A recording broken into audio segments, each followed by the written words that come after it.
శ్రీ గణేశాయ నమః. శ్రీ గురుభ్యో నమః. శ్రీ సరస్వత్యై నమః. అహల్యాబాయి హోల్కర్.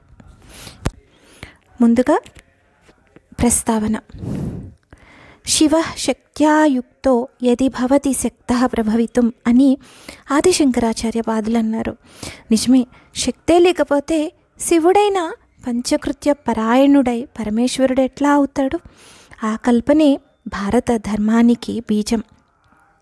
భారతదేశం మహర్షులను, మునులను, తపస్సులను, సామ్రాట్టులను, సమర్థ పరిపాలకులను జనింపచేసినట్లే అదితి, అనసూయ, అరుంధతి, సీత, సావిత్రి, పద్మిని,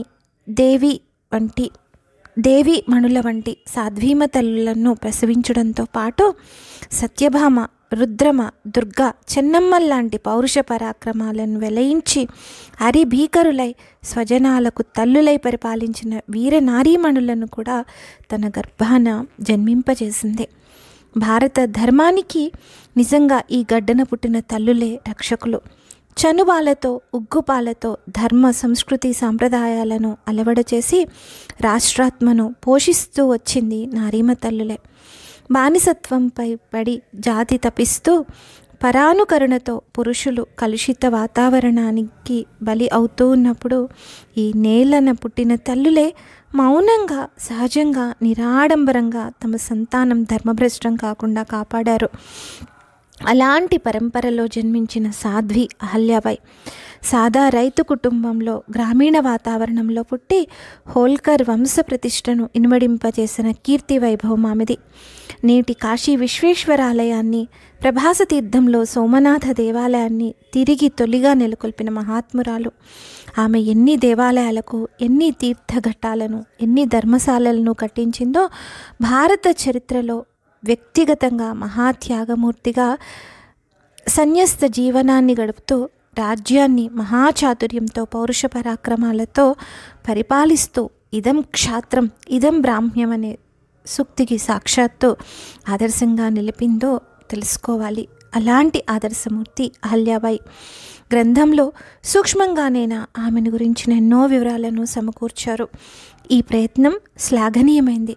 రాష్ట్ర సేవికా సమితి ఇలాంటి చరిత్రలను మహిళా జాగృతికై అచ్చువేయిస్తారని విశ్వసిస్తూ అభినందిస్తున్నాను. దాత వైశాఖ శుద్ధ పూర్ణిమ.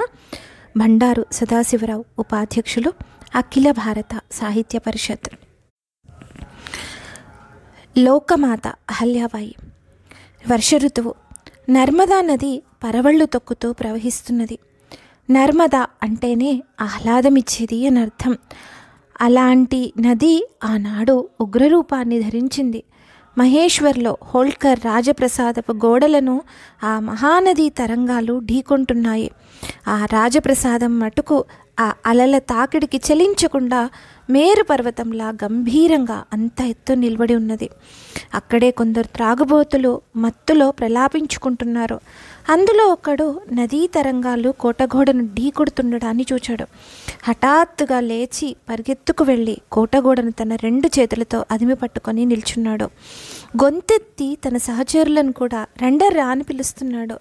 వెంటనే వాళ్ళు కూడా వెళ్ళి తమ చేతులతో గోడను అదిమి పట్టుకొని పడిపోకుండా ఆపుతున్నంత గంభీరంగా నిల్చున్నారు. పక్కనే అక్కడ నిలబడి ఆ తంతు చూస్తున్న జనం ఆశ్చర్యంతో, కుతూహలంతోనో వారిని ఏమిటయ్యా మీరు చేస్తుంది అని ప్రశ్నించారు. ఆ మాత్రం తెలియదు, చూడ్డం లేదు, మన మాతృదేవి గారు కోట లోపల ఉన్నారు. ఈ తరంగాల తాకిడికి గోడ పడిపోతే లోపలున్న మహారాణి గారికి ఆపద కాదా, అందుకే గోడ పడిపోకుండా ఆపుతున్నాం అని ఆ త్రాగుబోతులు అన్నారు. ఇది జానపద గాథ. మహారాణి అహల్యాబాయి పట్ల ప్రజల ఎదలలో నెలకొన్న శ్రద్ధాసక్తులకు ప్రతీక.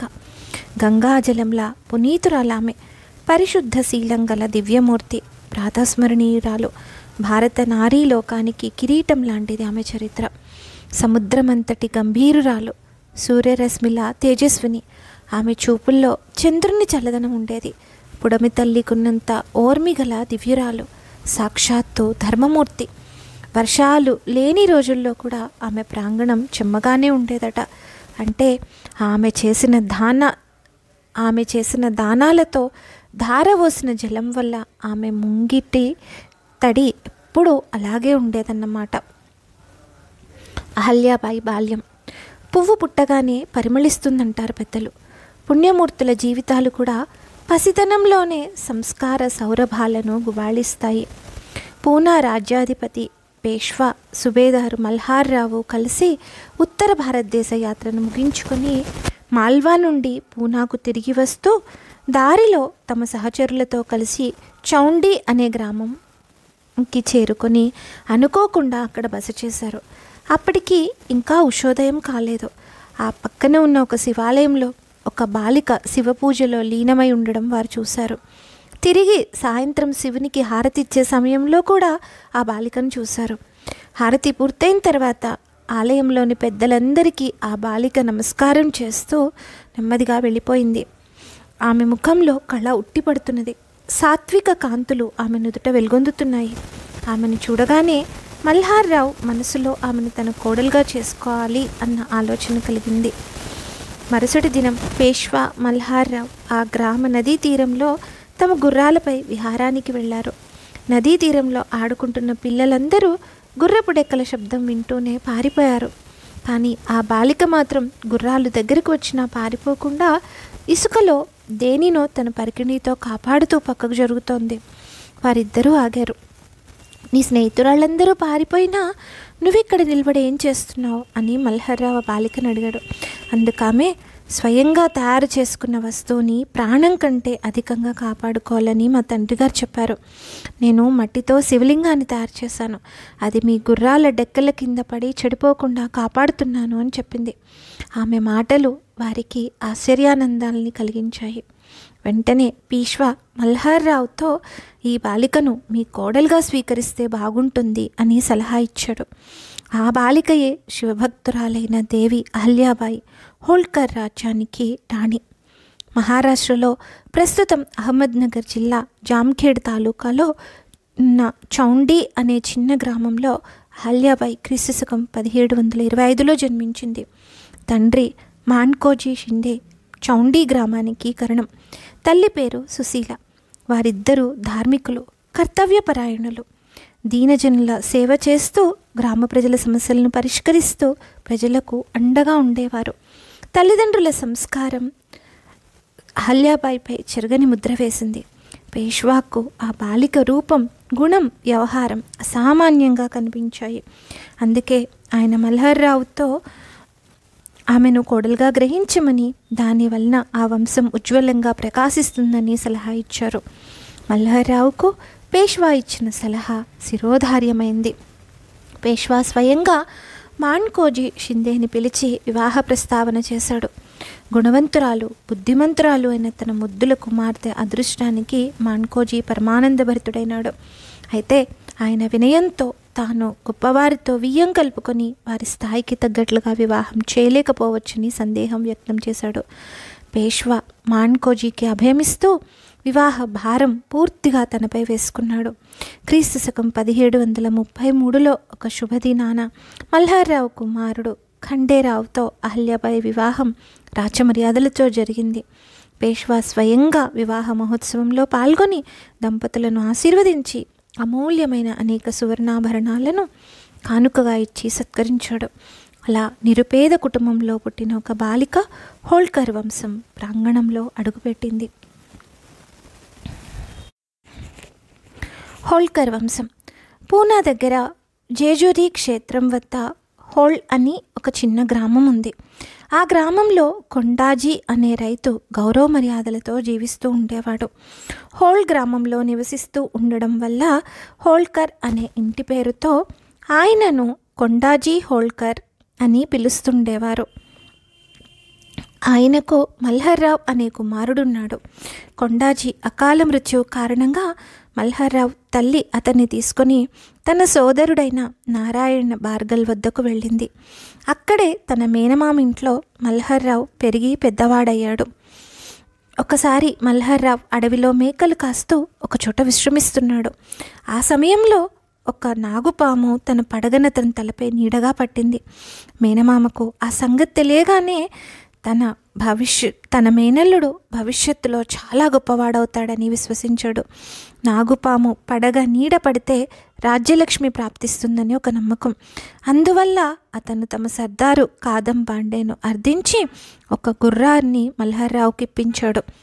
క్రమంగా మల్హర్రావు గుర్రపు స్వారీ యుద్ధ విద్య నేర్చుకుని వీరోచితమైన నైపుణ్యాన్ని యోగ్యతను ప్రదర్శిస్తూ ఉండేవాడు. మేనమామ అతని గుణగణాలను మెచ్చుకొని తన కుమార్తె గౌతమాబాయిని ఇచ్చి వివాహం చేశాడు. గౌతమాబాయి అన్నకు ఉదయపూర్ రాజు మందసోర్ దగ్గర బుట్ పరగణాను జాగీరుగా ఇచ్చాడు. అతడు తన జాగీరులో సగభాగాన్ని తన చెల్లెలకి ఇచ్చాడు. తనకు లభించిన గ్రామాలలో ఒక ముఖ్యమైన గ్రామానికి గౌతమాబాయి మల్హర్గఢ్ అని పేరు పెట్టింది. మల్హర్రావు పౌరుష ప్రతాపాలకు ప్రసన్నుడయ్యి సర్దార్ కాదమ్మ బాండే బాజీరావు పేష్వా ద్వారా 500 మంది సైనికుల దళానికి అతన్ని అధికారిగా నియమింపజేశాడు.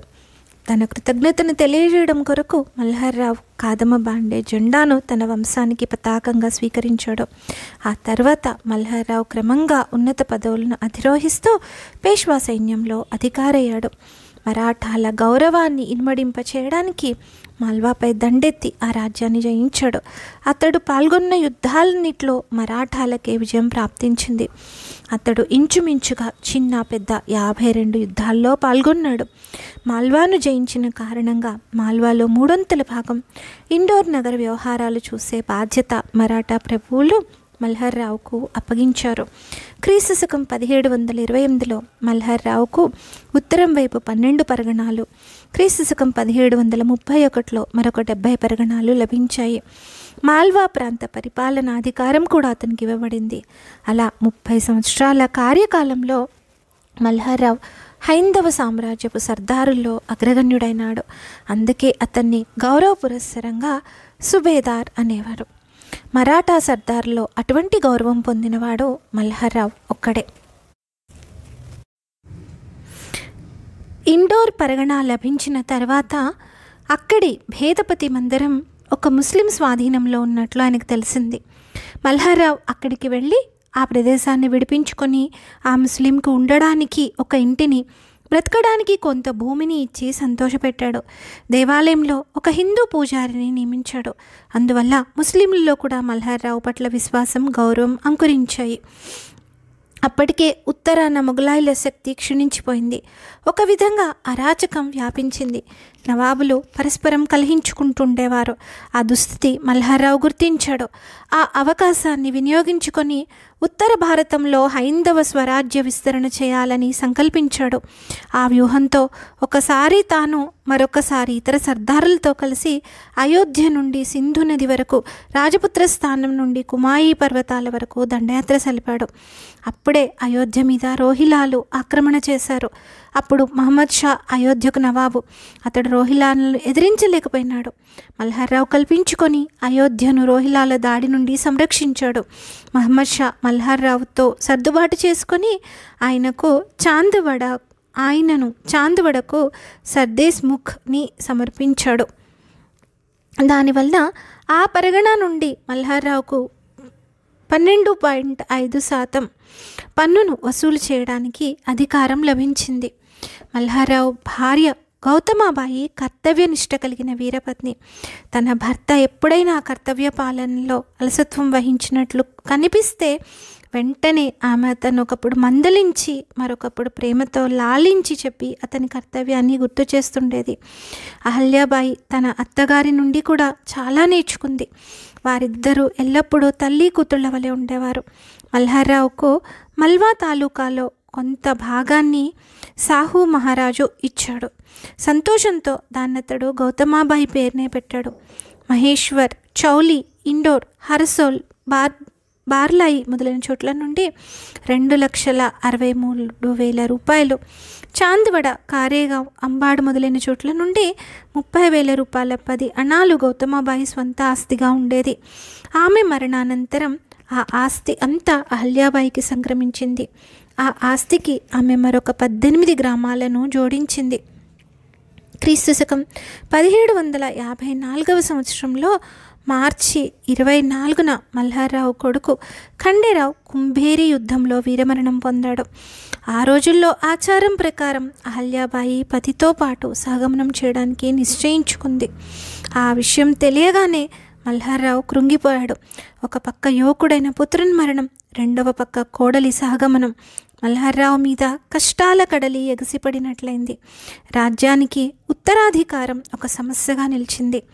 అప్పుడు అతను ఒక విప్లవాత్మకమైన నిర్ణయం తీసుకున్నాడు. ఏమైనా సరే కోడలి సహగమనం ఆపాలి అని నిశ్చయించుకున్నాడు. కోడలికి నచ్చచెప్పాడు. సహగమనం వల్ల వ్యక్తిగతంగా పుణ్యం వస్తే రావచ్చు, కానీ రాజ్యపాలన చేసే వ్యక్తి లేక రాజ్యానికి వారసత్వం కరువవుతుంది. ఆక్రమణదారులకు అది సువర్ణ అవకాశం అవుతుంది. రాజ్యాధిపతులకు వ్యక్తిగత బాంధవ్యాలు సుఖదుఖాలు ఉండవు. ప్రజాహిత పరిరక్షణే వారి ఏకైక కర్తవ్యం.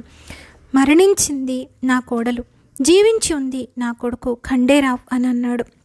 అహల్య, నువ్వు సహగమనం చేయనని నాకు మాట ఇవ్వు. లోకం ఏమంటుందో నని భయపడకు.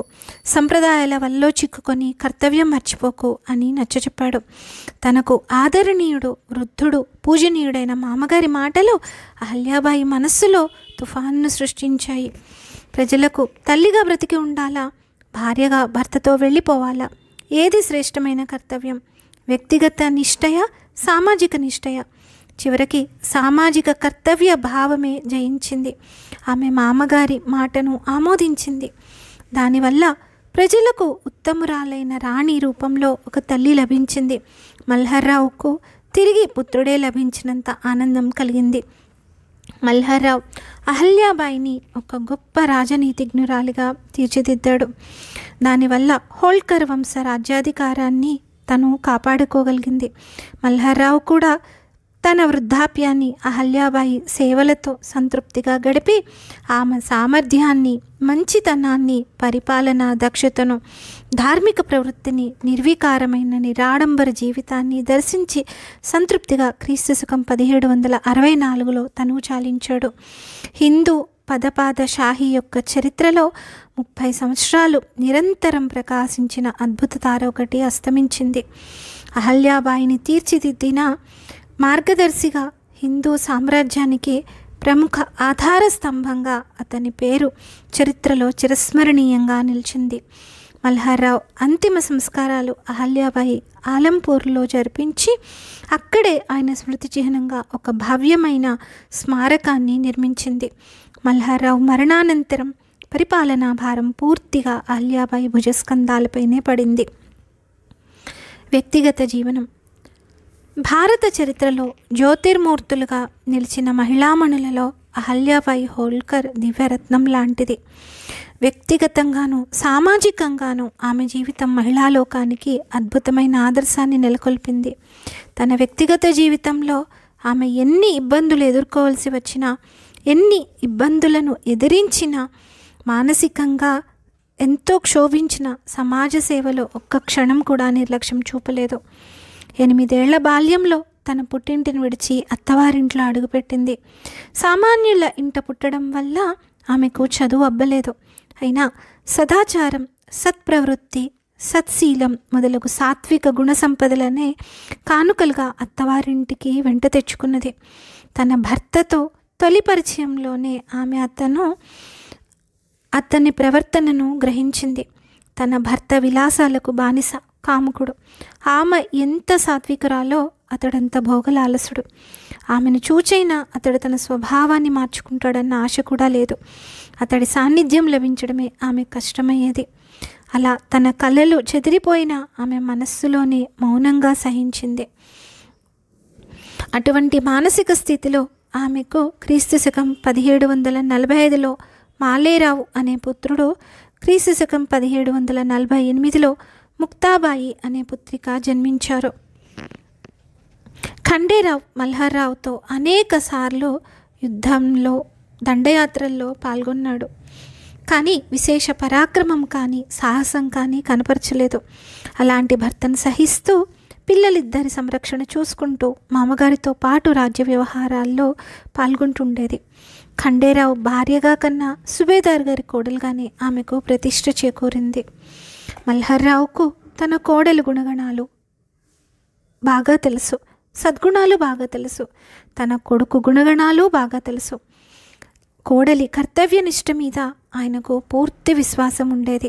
కొడుకు దుష్ప్రవర్తన చూసి మనోవ్యధ చెందిన మల్హర్రావు అహల్యాబాయి యోగ్యతను గమనించి ఆమెకు అధికారికంగా బాధ్యతలను అప్పగించడం ఆరంభించాడు.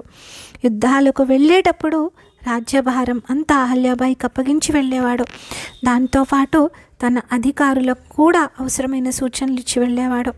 రాజ్యపు ఆదాయం సుబేదారు పరాక్రమం మీద ఆధారపడి ఉండేది. కానీ దాని వ్యవస్థంతా చూడడం, లాభ నష్టాలు అంచనా వేయడం మొదలైనవన్నీ అహల్యాబాయి ఆదేశానుసారమే జరిగేవి.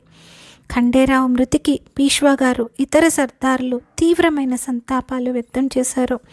మొగలాయి షాదుషా కూడా మల్హర్రావుకు లంబర్డ్, అహల్యాబాయికి వేరూల్ పరగణాలను సానుభూతిపూర్వకంగా ఇచ్చాడు. అప్పటి నుండి అహల్యాబాయి మీదే మల్హర్రావు ఆశలు నిలిచేవి.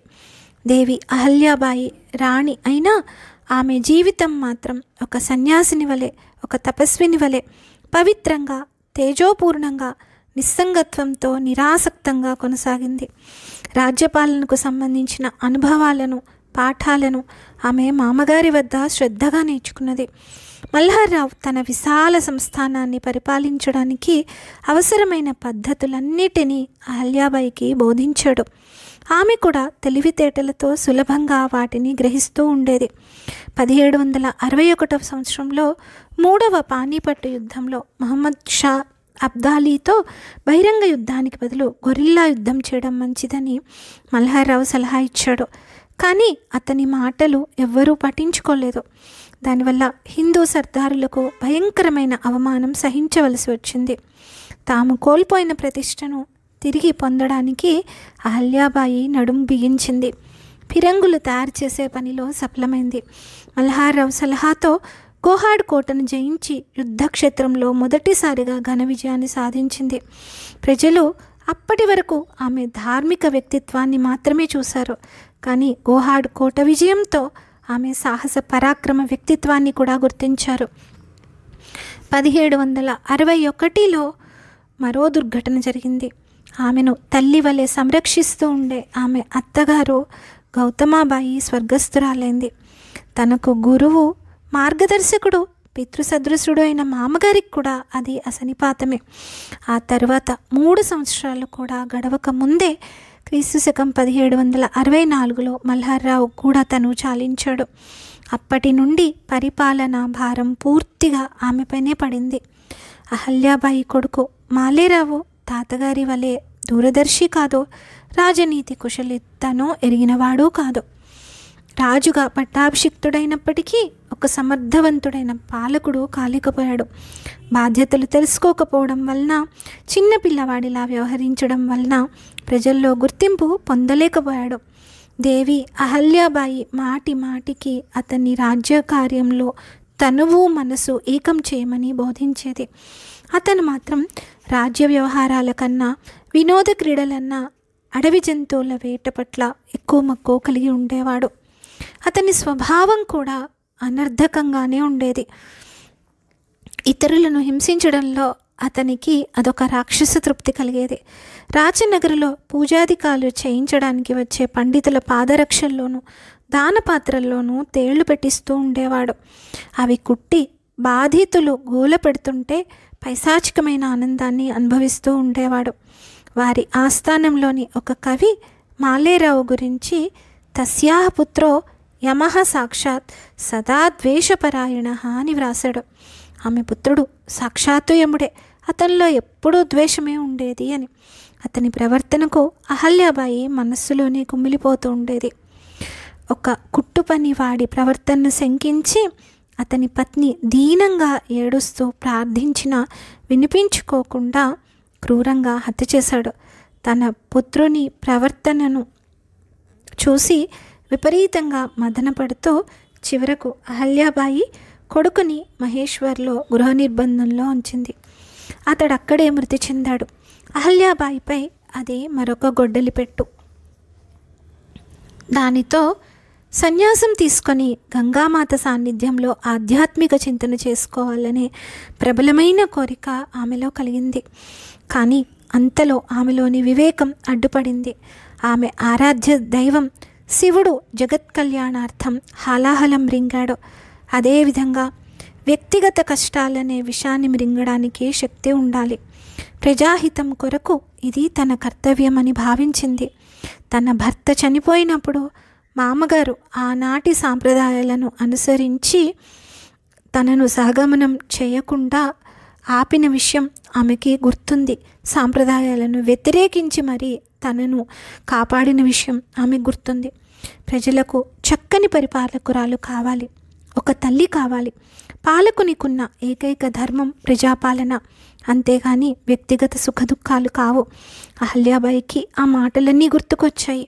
తన వ్యక్తిగత దుఃఖం తన వరకే పరిమితం చేసుకోవాలని నిశ్చయించుకుంది. తన కర్తవ్య పాలనలో అది బాధాకరం కాకూడదు. అందుకే ఆమె దుఃఖాన్ని దిగమింగి మనస్సును నియంత్రించుకొని సన్యస్త ప్రవృత్తితో రాచకార్య నిర్వహణకు సంకల్పించుకొని మళ్ళీ దర్బారుకు వెళ్ళడం మొదలుపెట్టింది. తన మామగారి కాలంలో నడిచినట్లే పేష్వాలతో సత్సంబంధాలను కొనసాగించింది.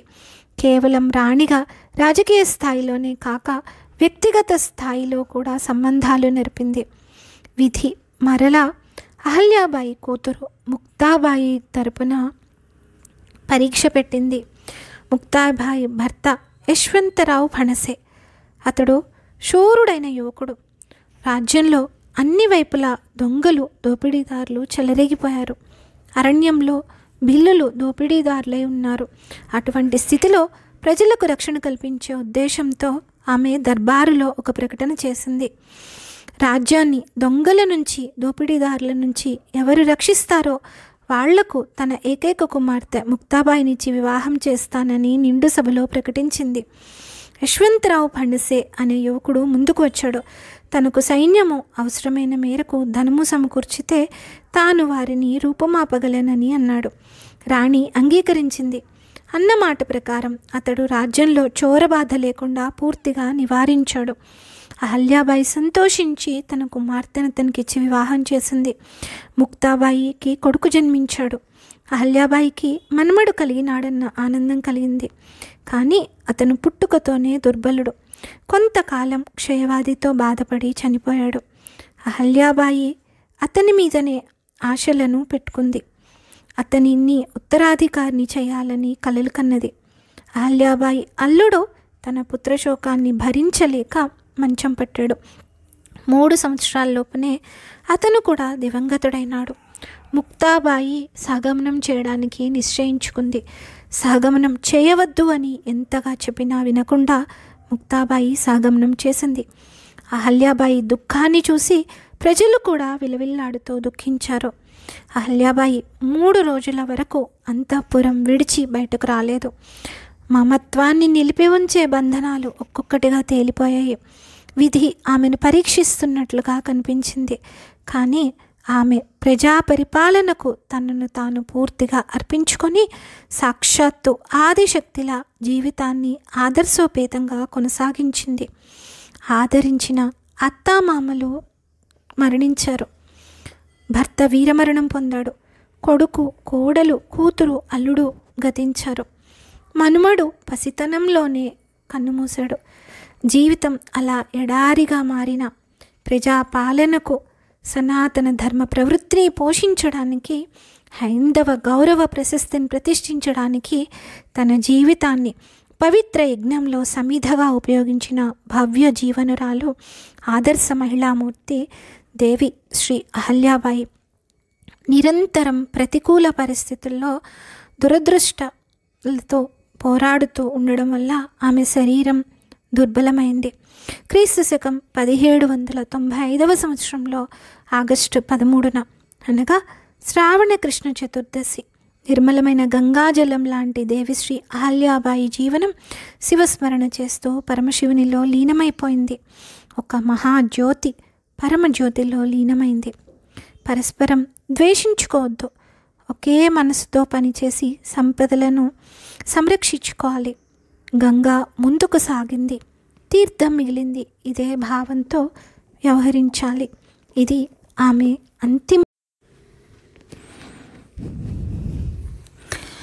ఆమె అస్తమయ వార్త కారుచిచ్చుల నలుదిశలా వ్యాపించింది. ఆమె అంతిమ దర్శనం కొరకు ప్రజలు అసంఖ్యాకంగా పరిగెత్తుకుని వచ్చారు. మహేశ్వర్లో నర్మదా నది ఒడ్డున ఆమె పార్థివ శరీరం అగ్నికి సమర్పణ చేయబడింది. ఆమె అగ్నికి ఆహుతి అయినా ప్రజల పట్ల ఆమె చూపిన ప్రేమాదరాలు, నిస్సంగ ప్రవృత్తి, కార్యదక్షత, ధర్మపరాయణత చిరస్థాయిగా నిలిచిపోయినాయి. అహల్యాబాయి మరణంతో వారసులు లేని కారణంగా హోల్కర్ రాచరికపు పరంపరే